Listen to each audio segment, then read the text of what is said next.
તાલુકાના મોટી પલસાણ ગામમાં પીવાના પાણીની ગંભીર તંગી સર્જાઈ છે. ગુજરાતનું ચેરાપુંજી તરીકે ઓળખાતું આ વિસ્તાર, જ્યાં ચોમાસામાંથી ભારે વરસાદ પડે છે, તેમ છતાં પણ મે મહિનામાં સ્થાનિકોને પાણીના એક એક ટીપા માટે વલખા મારવું પડે છે. ગામના 2 રસ્તા અને કરંજલી સહિતના ફળિયાઓમાં આશરે 1200ની વસ્તી વસે છે. અહીં પાણી મેળવવા માટે લોકો 45 ફૂટ ઊંડા કૂવામાં લોખંડની સીડી અને દોરડાના સહારે જીવના જોખમે નીચે ઉતરવા માટે મજબૂર બન્યા છે. ગામમાં કુલ 8 સરકારી કૂવા છે, પરંતુ કાળઝાળ ગરમીને કારણે તમામ કૂવા સુકાઈ ગયા છે. કૂવાની પથરાળ કોતરોમાં ટીપે ટીપે એકઠું થતું પાણી ભરવા માટે મહિલાઓએ વહેલી સવારે 3 વાગ્યાથી લાઇનમાં ઉભા રહેવું પડે છે. આ અંગે સ્થાનિકોએ કહ્યું કે કૂવામાં ઉતરવું જ એક જીવલેણ સાહસ છે. નાની ભૂલ પણ જીવને જોખમમાં મૂકી શકે છે.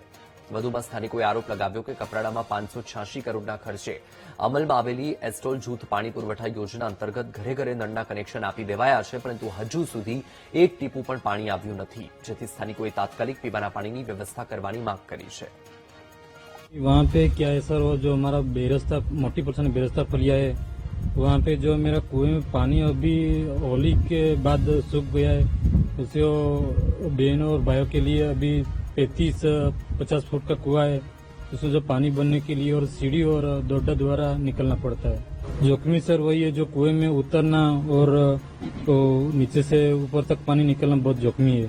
हमारे गांव में बहुत ही पानी की अछत है और पानी के लिए हमारे को बहुत जोखम लेना पड़ता है. वहाँ पानी के लिए हमको कुएं में नीचे उतरना पड़ता है और वहाँ से सीढ़ी द्वारा या तो खींचना पड़ता है पानी से, वहाँ से नीचे जाके भरना पड़ता है. दिक्कत सर बहुत है पानी के भरने के लिए, एक बार एक करके भरना पड़ता है, तो समय का भी ज्यादा हो जाता है, समय का भी उपयोग ज्यादा होता है और दूसरों को भी बहुत दिक्कत होती है.